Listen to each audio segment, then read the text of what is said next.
Hello, Divine Feminine. Welcome to a timeless reading of yours. Bear in mind a few details while we get ready for your reading that you are here to listen to a collective reading, and this is not a one-to-one personal reading. And that it is important to take your discernment, to utilize everything via your intuition, to take all the bits and pieces that resonate with you and leave anything behind with the reading that may not. In regards to myself, I am 7th Master 7th that reads these energies for you. Should you want to know who she is, what she's all about, the details can be found in the description box below. You'll also find various forms of links to help you travel not only this channel, but the other sister channel that I run. For your viewing pleasures, every piece of content is timeless.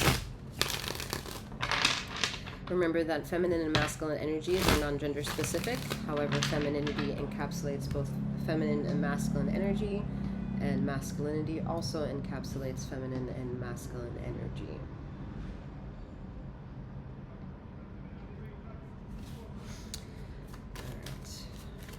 All right, Divine Feminine. Let's get into your reading.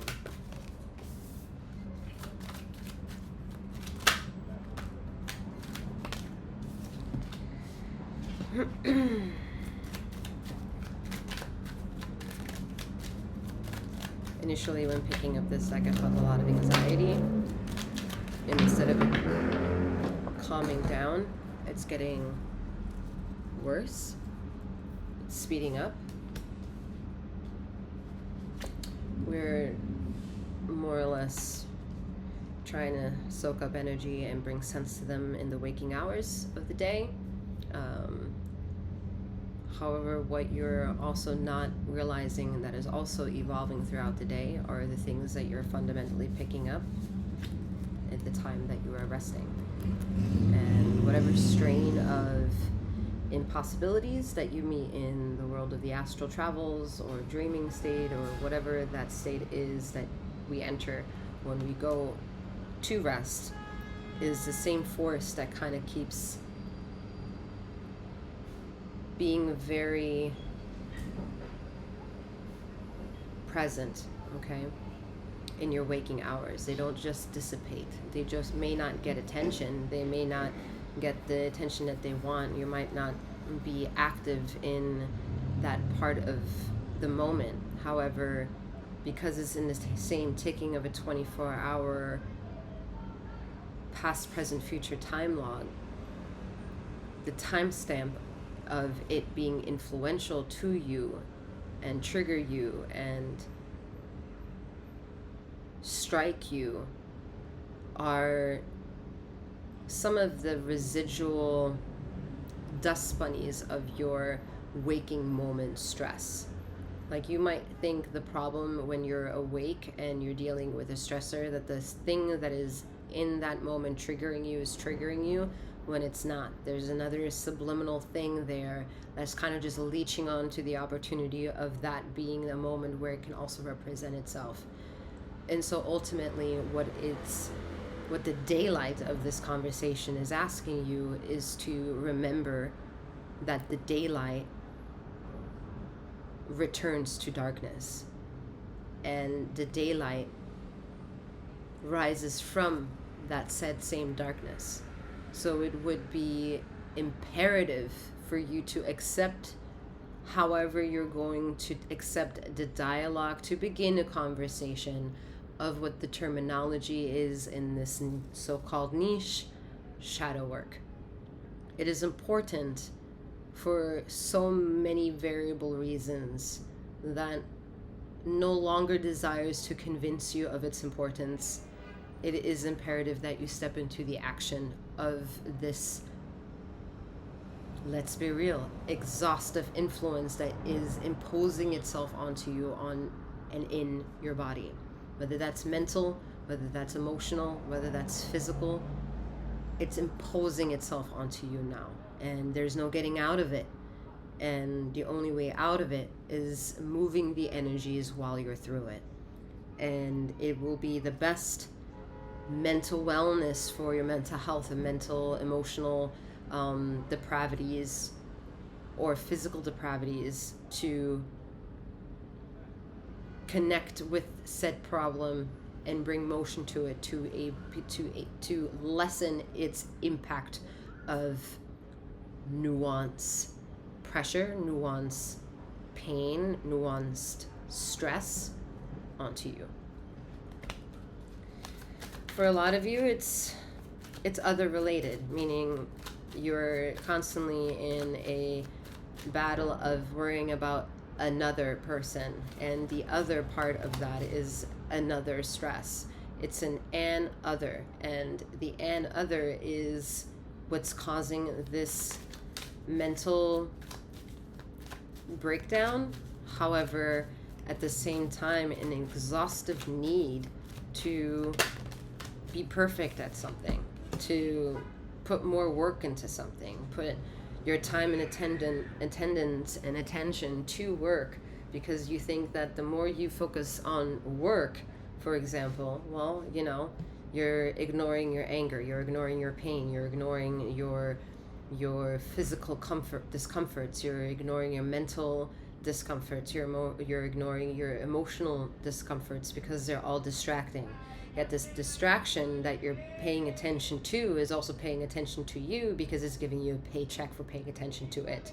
That's a more prosperous energy for the King of Wands to accept that type of attention for itself. The problem with that is that doing so much of that is also a problem.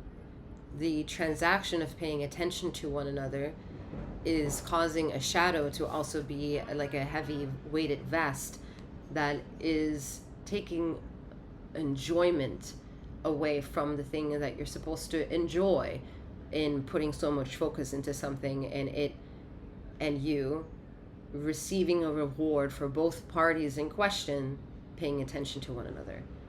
Ultimately, most of you desire this from a said an other person, whomever this an other person is. This could be a quest of trying to figure out and wanting to negate and fact check a soulmate relationship, a divine counterpart relationship, just a relationship, trying to figure out unconditional versus conditional love, and some of you can't even approach to that conversation. And it's so much 90% of an other, wanting to convince an other energy of 100% devotion to yourself, when it's mathematically impossible for you to think and live in that existence. You're paying 100% attention to an other's ability or inability to do something for self. You're automatically in the negative, because one, you're taking energy away from yourself. Two, you're forcing a narrative that can't ultimately be controlled by your choices. And that will have a consequence to it. One, you thinking you can do something over and over again and expect different results. You know, you may listen to a million and then some tarot readers of all different types of backgrounds and niches, and they may say the same nuanced collective message that the energy is right around the corner. Yeah, sure, great, it's right around the corner, but it's been right around the corner for a long time. So as long as that's not in question, yet still in the active measurements of you being a narrative of that question, then you will never get the reward of what that question could represent itself already in having an answer within the question. All right. Some of you are struggling with truth and honesty. There's a lot of weight here coming down from this King of Wands energy of this I have no idea, what do you call that, cloak? A thing that he's wearing. All right, it's heavy. Back in the day, it may have been very heavy material. The more heavier it is, the more wealth and luxury and royalty it may bestow for itself. Yet emotionally, this king may not feel that. All right, he might be adorned by that, he or she.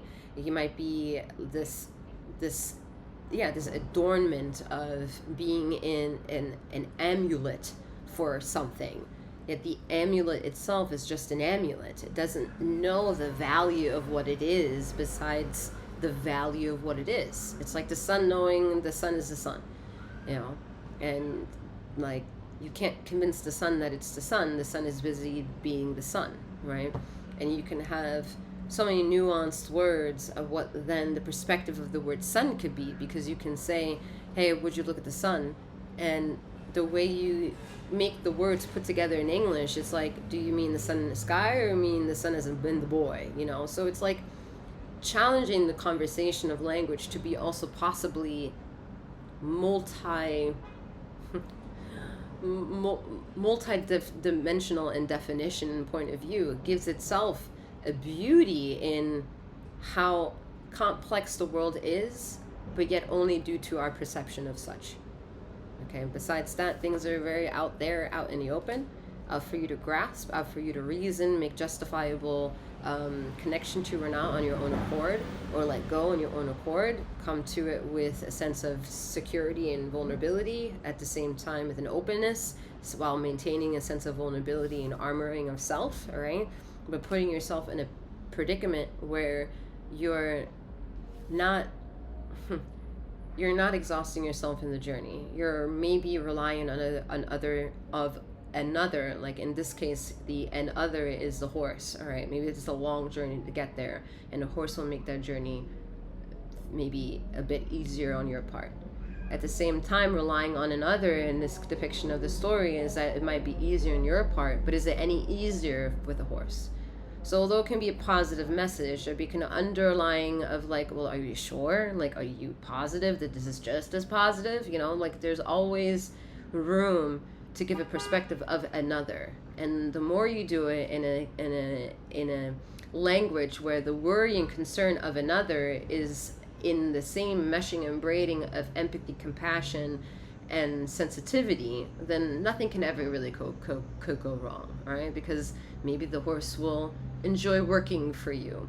Maybe you're not gonna be, you know, doing so much extra load. Maybe you're gonna take yourself off of this horse, make sure the horse is fed, and feeling what you determine in the language shared between you and it as peaceful of a journey, answering to everyone's needs, inclusive to where the destination may want to be, even if that egotistical destination is just your point of view and you need to rely on another to get there. You're compassionate and sensitive, whatever.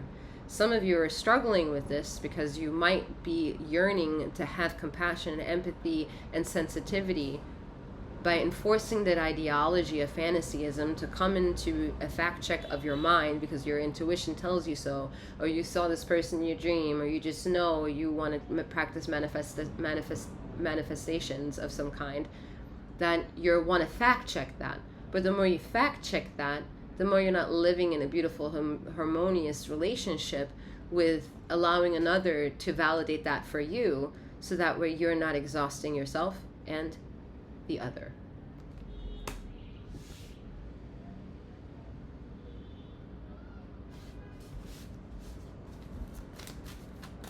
Okay, so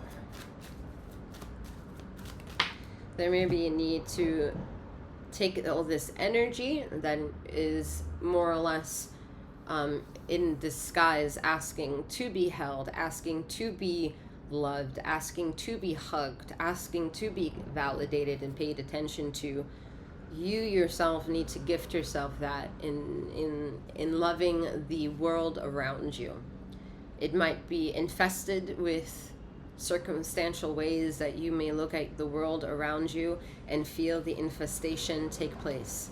At the same time, there is a message as to why that infestation is as close as it is to being in your awareness, to being made aware of.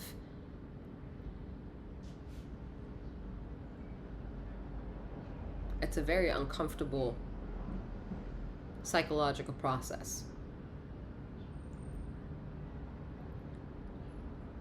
Yet the power to witness yourself take flight within this pursuit will have such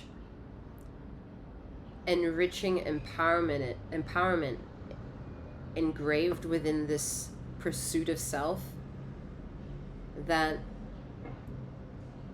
getting to understand who you are will make you enjoy more the journey that you get to journey in when you go to sleep and you wake up and you're trying to figure it out. More harmonious and more sacred and more allowable to be discoverable rather than needing to make a grasp a selfish need of and for. That it is a growth of romantic language of you being what you are and being immersed in all of the same things that is also simultaneously being what they are or figuring themselves out, which is then the quote unquote we're all connected kind of thing.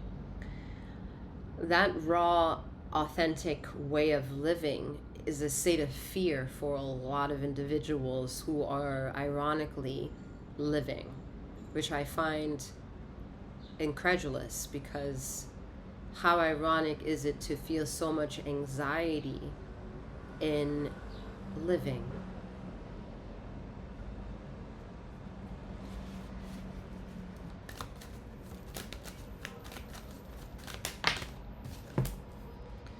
There's a lot of responsibility coming through here, okay? Again, the responsibility is, again, kind of being taken off by this Emperor energy, the major arcana. That's the only major, no, not the only, but with the world. The only energy here that not only kicked off the reading, but it is that force field that's carrying its anger and resentment and betrayal, and at the same time, its strength, power, and sense of resilience in the same denomination. So it cannot be weak, it cannot be strong, it cannot be unjust, it cannot be righteous. It just is a force. That force has two bookends of said emotions, all right, and possibilities, and all that are weaved through different ways of maybe one person doing this to you and another person doing this to you, that place over there doing that to you, or that circumstances over there reminding you. These are all individual situations that kind of streamline this red cord of, well, how do I get myself disconnected from this shit? Because it's like, I don't know if it's returning back to me because I'm allowing it to returning back to me, or if it's a pattern that is just bouncing back and forth because that's the environment I'm imposed on. How can I, right? And whatever that energy is of how can you will be the energy that you need to make contact with starting now within yourself. Yeah, starting now. That energy is connecting with you starting now. The Tower card. All right. I just heard row, row, row your boat gently down the stream. Oof. All right. So, the Two of Wands. What has introduced itself to you when I said the words as of now? What was introduced to you? And then that energy, if that is giving you the anxiety, that's exactly the anxiety that's saying, hey, the only way that I know how to be alive right now is because I have a bunch of fucked up narratives to explain how I am alive. But the root of why I exist, you're not getting to, because you're afraid to listen to all the dialogues as to get to the narrative, to the core of the issue, which is, hello, me, the anger, okay? That is a personal problem. That is such a personal problem that it requires a personal getting to know who you are in order to resolve. It's not meant to trigger your ego and say it's a personal problem and I'm gaslighting you. No, it's literally supposed to be emotional, intellectual problem solving of self to hear the words, it's a personal problem. Figure it the fuck out. You can do it.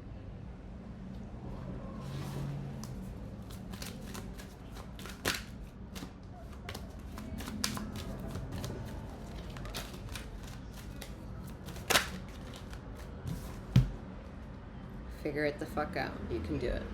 You can rejuvenate that of which it is you think is lost, whether you think that is whatever. Even if you don't think it's lost, good, because then you need to find it. Like it is. It just is there. All right, I don't mean to laugh about the situation. I just can't bring more words to what is, because the ising is definitiveless. You cannot define it, because to define it is to say that's where you are. So you define it.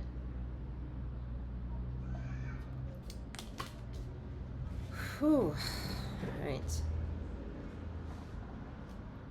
There's a lot of encouraging energy coming through in the cracks to you, where I feel like okay, let's say this.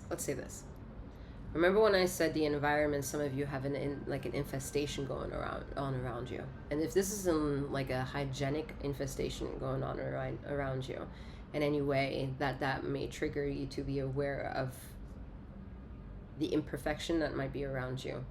There's an energy also around you at the same time saying, come in to me and smell my roses, because the scent of me will get rid of the infection. So what does that mean for you? What does that mean to be connected to that energy, however that may resonate, to have connected with you, and to bring an understanding and meeting point with it, a dialogue with it, and see it unfold for what it can deliver? What is that? You might want to say it's ancestral, you might say it's God, you might say it's archangels, you might say it's deities, you might say it's the pencil, you might say it's the light, you might say it's the plant, it's my intuition. Whatever it is, you don't have to define that to not only myself, you don't have to define that to anyone else around you. You don't have to validate what you know and how you know it to anyone else. You don't. If you get to, that's the paying attention. That is such a a priceless engagement that you could never really tarnish that form of paying attention to one another, because those are then lifelong connections, maybe, right? Or a dime in a dozen experience. But look how lasting they rejuvenate the essence of who and what you are given from that moment. That's what we're asking you to chisel down, and not think the world is minutely, is so small world. When you hear in your everyday living random facts of how small the world is, this person, I know because this person, and you're like, oh shit, that's so crazy, what a small world. The world is small. The world is grand in perspective, and gets even bigger with fantasyism and imagination and dreams, and even crazier now with AI. The world is small, however, and it can teach you if you learn how to become small like it.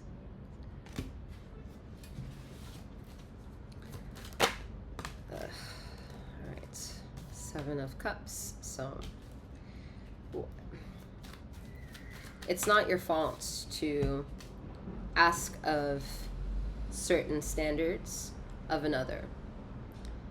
It is your fault if you only stick to those standards and can't explore other options, if that makes sense. Okay. There is a world and a world that has been offered to you, and a perspective that wherever you are on this earthly plane is then your resources or lack thereof. And then there's other. That other is with major influences, major asks and questions and answers that might be easy, that might be difficult to even say out loud, but they're there. We don't ask the sun to come up, but the sun comes up. And sometimes even when we really want to see the sun, it's hidden behind the clouds. So then the question then also comes, how is something like a cloud being able to block the fucking sun? And it's so strong, right? It can burn even your skin, but it can't burn through a juiced up cloud. How's the cloud clouding the sun?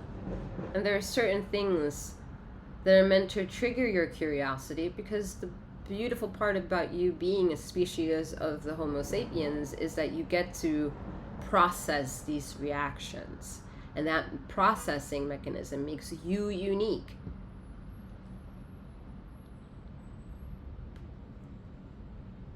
the feminine energy that is the curator of the anxiety that began this reading, is the backbone for that energy, is the life force of that energy. It is the trigger, it is the ender, it is the healer, it is the you got that fucked up, come here and look at me, kiss, and let me get you kisses kind of energy.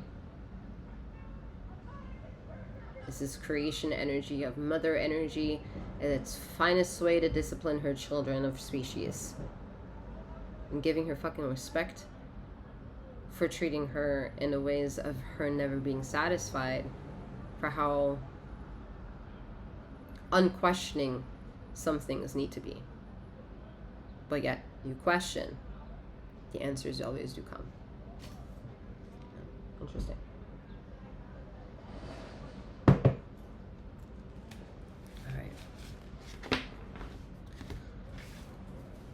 Being told a couple more. So let's see. Where you are small, you are grand. Where you are grand, become more humble.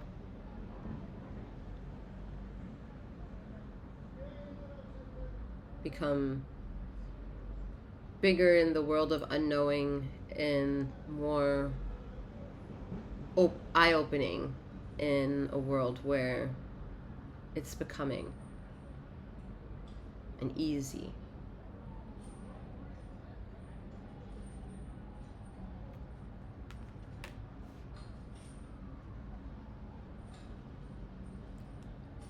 Someone may need to change their shoes, maybe getting some insoles because they're standing on their feet so much.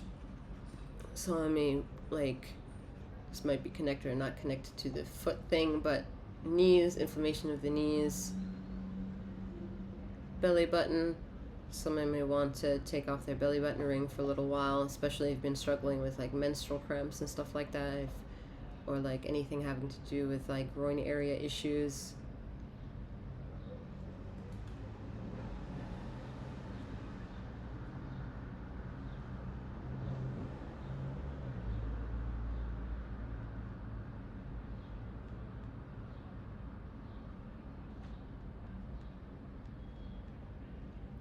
Someone may want to look at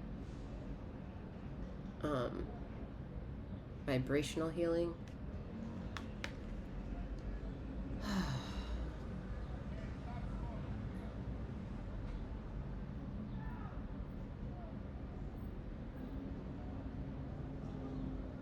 Someone's really lost and looking for meaning, but they're also simultaneously so afraid to find their meaning with eyes closed, which I then really wish for this person to find that serenity for themselves.